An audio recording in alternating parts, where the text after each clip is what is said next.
कमली, ए कमली, कमली, हाँ? कहाँ गई वो जिद्दी बेशरम लड़की? बेचारे दामाद जी इतनी दूर से गाड़ी लेकर आए, उसे घुमाने लेके गए और वो गाड़ी से उतर कर फरार हो गई। सब हमारी किस्मत, हमारी बेइज्जती करने के लिए ही वो लड़की पैदा हुई है। घबराहट के मारे दामाद जी ने मुझे फोन किया कि कहाँ है वो।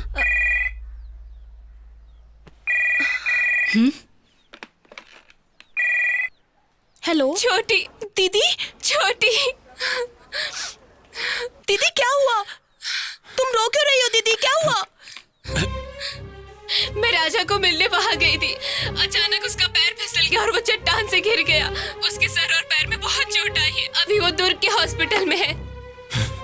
छोटी छोटी जा जाके उस बेशरम को ले आ। कहाँ से लेकर आऊं जी? तेरे बाप के घर से खाल उधेड़ दूंगा उसकी। देख क्या रही है, जले क्या उसे?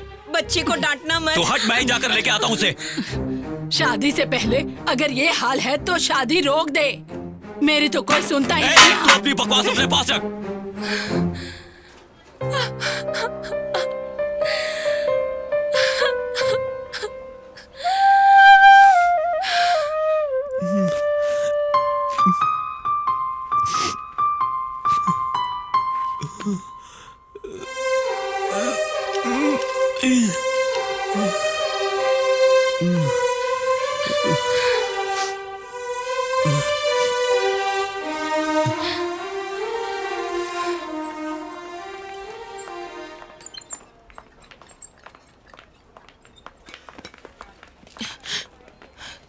दीदी राजा भैया चट्टान से गिर गई है। दीदी उन्हें हॉस्पिटल लेके आई हैं।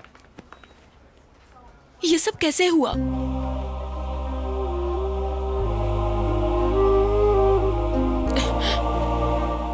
Thank you. राजा नाम का पेशेंट इस वक्त कहाँ है? ऊपर इमरजेंसी वार्ड में है, आप बैठ जाइए। Oh my God.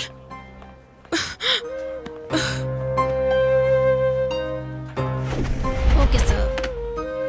राजा के साथ कौन है? उन्हें मेल वार्ड में शिफ्ट कर दिया। Thank you.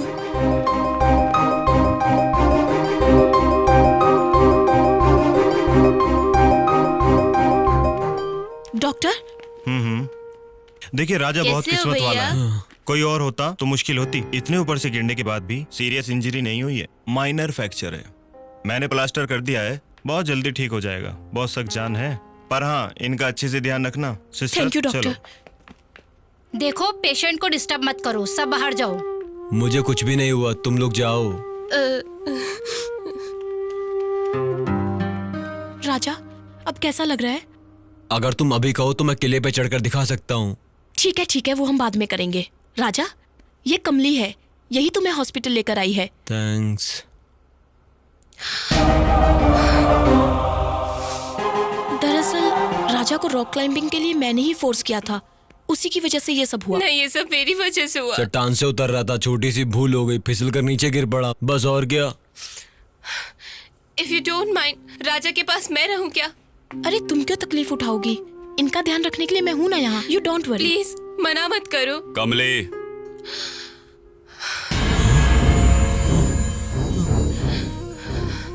चलो घर चले।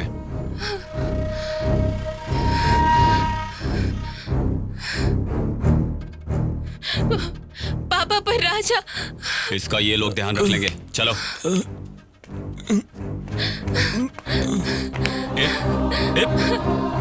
चल। पापा मुझे छोड़ो, मैं राजा को इस हाल में छोड़कर आपके साथ नहीं आ सकती। चुपचाप मेरे साथ घर चल, वरना तुझे और उसे यही मार डालूंगा, चाहे मुझे जेल हो जाए। चल मेरे साथ। देखो जब से तुम बंदर बनकर पहाड़ पर चढ़ने लगे हो, कितने लोग तुम्हें देखने आने लगे हैं। और वो लड़की तो देखो अपने पिता के साथ भी नहीं जा रही थी। हेलो, क्यों भाई, लव एट फर्स्ट साइट हो गया क्या? हाँ? ए, मैं तो मजाक कर रही थी, अब जरा हंस भी दो। क्या हंसूं, मुझ पर क्या बीत रही है तुम क्या जानो। ऐसा क्या सोच रहे हो? तुम रो क्यों रहे हो? फिक्र मत करो, मैं हूं ना तुम्हारे साथ और हमेशा रहूंगी। कहाँ गई हो? इधर आओ। देखो महारानी आ गई। आरती की थाली लेके आओ और इसकी आरती उतार। हमारी इज्जत की धज्जियां उड़ाने गई थी उसके साथ। उस राजा के पीछे भाग कर गई। हमारी कोई परवाह नहीं है तुझे? मत छोड़ो ना दीदी को, क्यों मार रही हो? दीदी की तरफदारी कर रही है, तरफदारी कर रही है। छोटी, लड़की होने से अच्छा होता है कि हम लड़का होकर पैदा होते। आओ पापा, मारो मुझे, फिर भी जी नहीं भरता तो काट डालो मुझे, फिर भी मैं वही कहूंगा। क्यों रे, क्या पागलपन कर रही है तू? हीरे जैसा लड़का है वो, और उसे छोड़ के तू राजा के पीछे भाग रही है।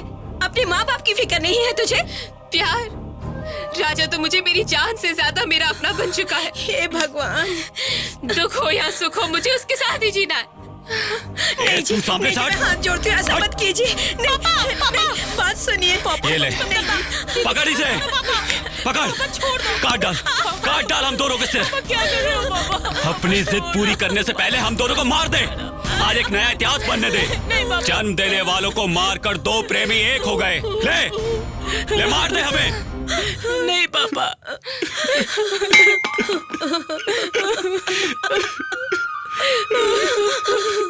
तुझे बचपन से लेकर बड़ी होने तक इस कलेजे से लगाकर पाला है तुझे। आज तू अपनी ही जिद पर अड़ी है। तुझे हमारा दर्द नहीं दिखाई देता। एक भिखारी को अपने दिल में बिठाकर उसे ही अपना सब कुछ मान चुकी हो। महलों की घी की रोटी से तो गरीबों के आंसू की रोटी अच्छी होती है। गरीबों के घर में प्यार होता है, लेकिन अमीरों के वहां सिर्फ नफरत होती है, जो अपनी खुशी के लिए कुछ भी कर सकते हैं। पापा, उनको कुछ कहने से पहले जरा सोच ले। तेरी नजर में वो गलत हो सकते हैं।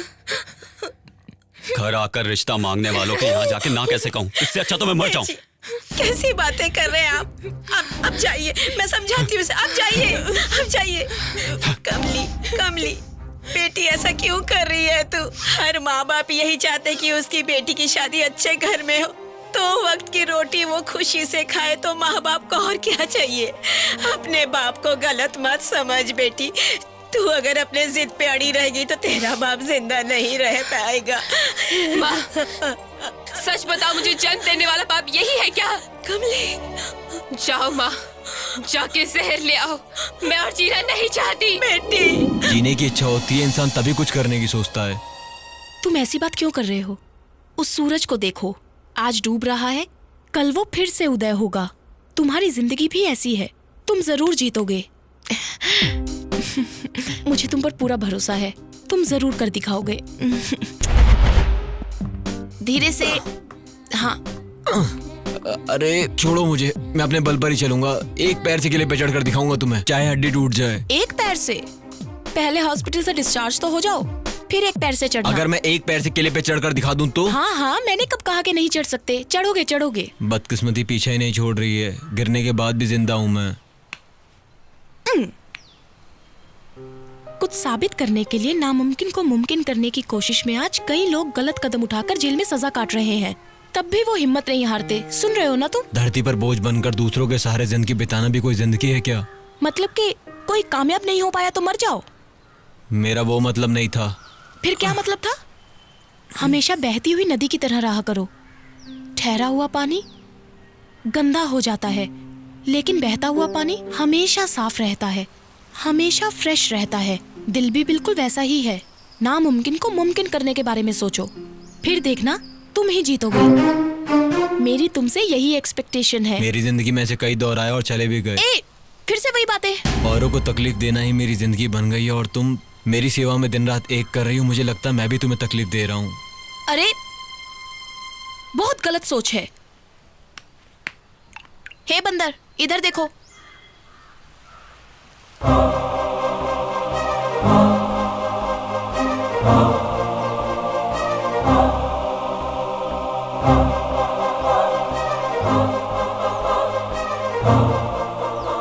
देखा तुमने?